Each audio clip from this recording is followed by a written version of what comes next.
All right, welcome back to the Friday briefing. Enough about sports. Let's go back to the interview. The man on the hot cold seat, is Ian Denis. Many thanks. Let's just continue with the conversation. Right. We were talking about the business coach that is set to premiere on KTN Home. Yes. We don't know when. I do not say when, yes, but that's definitely something to look forward to. Yeah. Even as we anticipate, we know the excitement that this show will bring, bearing in mind the importance business has in Kenya, in the Kenyan economy. It runs the day-to-day lives. I mean, look at the small, medium enterprises that are in Kenya right now, and they're the backbone of the Kenyan economy. So what makes this show different? The difference to this show is that we're giving an experience, and how the show will be is that I'm meeting up with young entrepreneurs who are running SMEs, and meeting with them, I'm interacting with them to try to find out what are some of the challenges they're going through. Once we identify some of the challenges they're going through, we give some tips to them to enable them better their business, but also we're making them meet up with experts and entrepreneurs running similar business on a bigger scale, so that they can have an interaction where the entrepreneur can ask that particular expert and can ask that experienced entrepreneur to try help them out, solve some of the challenges they're going through. Because one thing that we know is that businesses, especially SMEs, never live to see their third year. And through this particular show, we're trying to see that SMEs can live longer. And how exactly we're ensuring this is that we're ensuring that, or rather we're creating that environment whereby that entrepreneur can interact with that experienced entrepreneur and they can share experiences to enable them implement it on their business so that their business can become much more successful. So it's just that we're not just profiling a business, but we're helping businesses. And through this particular show, there's some business lessons that any entrepreneur, any person willing to start a business can actually get to learn from. So it's a show whereby you can learn quite a lot about businesses. And such an interesting show. Even I myself am excited to watch it. Oh, wow. You're excited to watch yourself. Oh, my gosh. Talk about being humble. But that's very important. I think one thing I noted while I was reading through a business article is that 46% of SMEs actually die in their very first year. Yes. And this is something that is perhaps channeled to lack of support, lack of adequate exposure, especially in terms of, the established businesses vis-a-vis those who are starting. So in context, what you're doing is you're linking up the businesses that are starting with already established businesses, yes? Well, this is very important, but I have to ask, do you have a business yourself? Why do this? Do you have a business? Yes, actually, this is the first. I have two businesses, actually. One of them is a production company that I've been running from ever since I was in campus, called Figure Studios. And the other one is a corporate training organization called Vici Group Limited. So in Vici Group Limited, literally what I do is that I train corporate organizations on different things. And I'm just using my knowledge and my experience from my business background, because I actually studied BCom and also studied ACCA, and I've had some level of experience in this. And so I'm just using my level of know-how from, because let me just put it, the whole concept behind this is that if I put my story into this, I got into business out of mentorship, and I was grilled through it. I set up my first business when I was in third year and had a mentor called Joseph, who actually we partnered together to set up a business, and it entrusted me with a lot of money actually to run a business. And through this experience and meeting with a lot of I've learned a lot in terms of managing and growing a business on the SME level. So I'm just using my background in business to create an experience for the other SMEs. Yes, so... Okay, that's very interesting. I need some insights on handling a couple of businesses, but I'll definitely see you after the show. Right. 2018 has been an interesting year, I must say. With the elections in 2017, a couple of businesses were affected, if not most. So the handshake, between President Uhuru Kenyatta and Raila Odinga is something that stood out for the business community this particular year, bearing in mind other developments that have happened. What do you think was the major highlight in terms of business in 2018, apart from the handshake? You as a business expert, One thing I would say is that it's unfortunate that in our country that politics does influence our economy, which is fine. I find it very, very unfortunate. But I'm hoping that because we're still getting to a point of trying to get into stability, especially for most businesses, because I've been interacting with a lot of entrepreneurs. At least this year has been better than as compared to last year. But we're yet to get to that space whereby we can say all businesses are thriving, because our political situation is literally affecting our economical situation. And I hope we can get to a point whereby our economy, or rather the businesses, become much stronger, that it controls our politics. Because we find in a weird situation where politics is greater than economics. So I'm hoping we get to that particular point whereby we have our economy speak out much louder and has a bigger say. The business community has a bigger say on our politics. Yeah, so that's probably what I'll see. And I think 2018 has been a good year, especially from the speech we've had from the president earlier on. Yes. We surely hope the fight against graft will definitely actually help. Continue helping the business industry. And we churn out less entrepreneurs and more entrepreneurs. Exactly. Now, I want to remove you from your comfort zone right now. So on Friday Briefing, there's something we do, and I hope you guys don't steal it on your show, But exactly. We connect the guest right here. Just follow me. We connect the guest on Friday Briefing. Put them on the hot seat right here and put them on the spot to actually do what we do right here. So you can have a seat, kindly. Enjoy yourself. Wow. All right. Exactly. So this is what we do.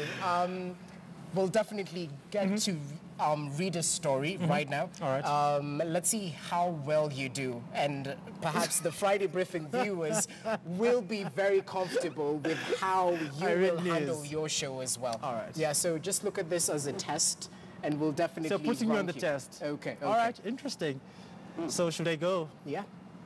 A lot goes on inside a children's home, from carrying a destitute children to feeding programs and cutting across to fun and games.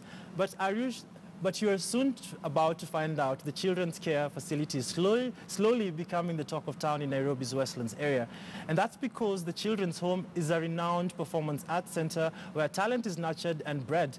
KTN's Timothy Otieno has that report.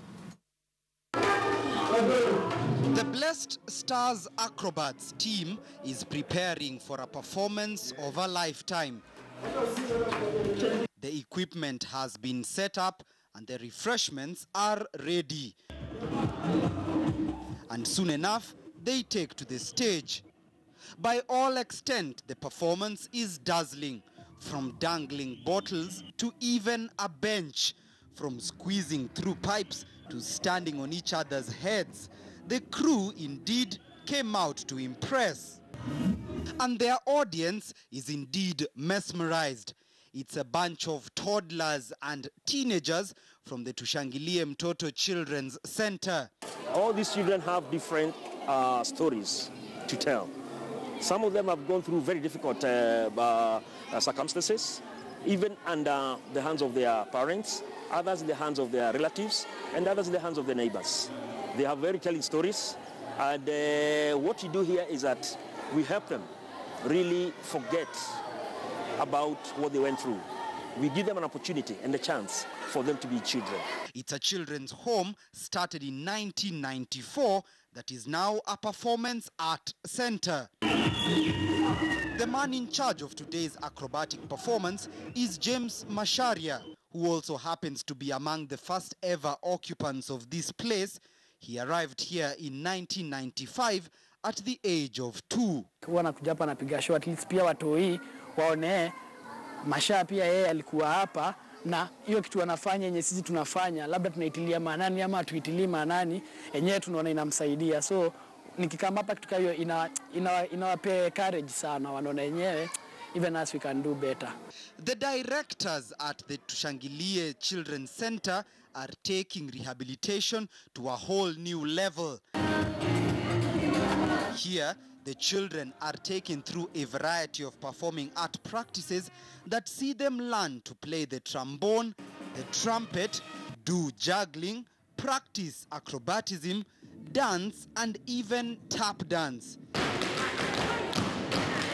The center's best tap dancer, I'm told, is this girl, Shuvia Njoki, who came to this place after her sole parent, her father, was arrested and jailed in 2011 for suspected robbery, and the courts ordered the center to take her up.